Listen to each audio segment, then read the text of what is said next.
ஏங்க அவசரப்பட்டு okay சொல்லிட்டோன்னு feel பண்ணீங்கன்னா பிடிக்கலன்னு கூட சொல்லிக்கோங்க. நான் எதுவும் நினச்சிக்க மாட்டேன். எங்க அப்பா உங்களை பத்தி எல்லாமே என்கிட்ட சொல்லிட்டாரு. எனக்கு எல்லாமே ஓகே தான். ஆனா உங்ககிட்ட ஒரே ஒரு விஷயம் மட்டும் கேட்கணும். என்ன வேலைக்கு போகிறேன், என்ன சேலரி வாங்குறேன், கார் இருக்கா, பைக் இருக்கா, சொந்தமாக வீடு இருக்கா, இதானே கேட்க போகிறீங்க? இது எதுவுமே நான் உங்ககிட்ட எக்ஸ்பெக்ட் பண்ணல. ஓ, எனக்கு அதை விட இம்பார்ட்டண்ட்டா ஒரு விஷயம் கேட்கணும்னு இருக்கேன். ம், கேளுங்க. நீங்க இதுக்கு முன்னாடி யாரையாச்சும் லவ் பண்ணிருக்கீங்களா? நம்மளோட எக்ஸ் லிஸ்ட்டை வச்சு ஒரு டெலிஃபோன் டைரக்டரே போட முடியும். இவ எதுக்கு இந்த நேரத்தில் எதை கேட்குறா? பேசாமல் உண்மையை சொல்லிடுவோமா?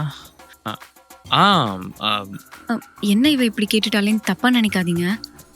பிகாஸ் எனக்கு வரப்போற ஹஸ்பண்ட் இது வரைக்கும் எந்த பொண்ணையும் லவ் பண்ணிருக்க கூடாதுன்னு எக்ஸ்பெக்ட் பண்ற பொண்ணு நான். ம், ம். அதுக்கு உங்கள் அப்பா உனக்கு டைனோசர் காலத்தில் தான் மாப்பிள்ளை பார்த்துருக்கணும். என்ன ரொம்ப யோசிக்கிறீங்க? எதா இருந்தாலும் பரவாயில்ல, இப்பவே சொல்லிருங்க. லவ்வா? சி, இங்கே பாருங்க, ஏபிசிடி மொத்தம் 26 எழுத்து. ஆனால் எனக்கு 22 எழுத்து தான். இந்த LOVE இந்த 4 எழுத்தை பார்த்தாலே எனக்கு யக். முன்ன பின்ன லவ் பண்ணியிருந்தா தானங்க இதெல்லாம் தெரியறதுக்கு. நிஜமாவே யாரையும் லவ் பண்ணது இல்லையா? டிக்கு, உங்க மேல சத்தியமாங்க. முதல்ல தலையில இருந்து கையிடுங்க. சாரி, என்னை யாராவது நம்பலனா கொஞ்சம் எமோஷனல் ஆயிடுவேன். எமோஷனலா போய் கூட சொல்லலாம். நான் எப்படி உங்களை நம்புறது? வேணா என் வீட்டில் இல்லை என் ஃப்ரெண்ட்ஸ்ட கூட கேட்டு பாருங்க. திருமதி செல்வத்தில் வர செல்வம் மாதிரி குடும்பத்துக்காக உழைப்பான், கூட பிறந்தவங்களுக்காக உசுர கொடுப்பான், கட்டிக்க போற பொண்ணை கண்கலகாம பார்த்துப்பான்னு அப்படின்னு நிறைய சொல்லுவாங்க. அவங்க எல்லாரும் உங்களுக்கு சாதகமா தான் சொல்லுவாங்க. ஆட என்னங்க நீங்க, உண்மையை சொன்னாலும் நம்ப மாட்டேங்கிறீங்க, உண்மையை கேட்டு தெரிஞ்சுக்கனாலும் கேட்டுக்க மாட்டேங்கிறீங்க. வேற என்ன தாங்க பண்றது? அது எப்படி ஒரு பையன் அவன் லைஃப்ல ஒரு பொண்ணை கூட லவ் பண்ணாம இருந்திருக்க முடியும்? இங்க பாருங்க, உங்களுக்கு வரப்போற ஹஸ்பண்ட் யாரையும் லவ் பண்ணிருக்கூடாதுன்னு தான் நினைச்சிருந்தீங்க. அப்போ உங்க ஆசையை நிறைவேற்றுற மாதிரி என்ன மாதிரி ஒரு 4 பசங்க இருக்கதாங்க செய்வாங்க.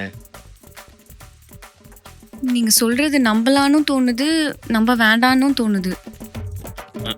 இதுக்கு நீங்க நான் பிடிக்கலன்னு மூஞ்சிக்கு நேராவே சொல்லிருக்கலாம்.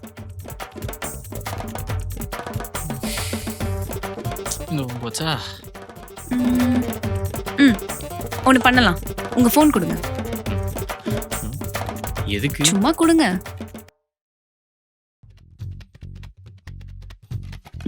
இந்தாங்க. இப்ப நான் நம்புறேன் நீங்க எந்த பொண்ணையும் லவ் பண்ணது இல்லைன்னு. எதை வச்சுங்க அப்படி சொன்னீங்க? உங்க கான்டாக்ட் லிஸ்ட்ல ஒரு பொண்ணு நம்பர் கூட இல்ல. இன்ஸ்டாகிராம், ஃபேஸ்புக், ட்விட்டர்னு எந்த ஒரு ஆப்ஸும் நீங்க வச்சில்ல. பத்தாததுக்கு வாட்ஸ்அப்ல ஒரு பொண்ணுகிட்ட பேசின மாதிரி தடயமும் இல்ல. அதான்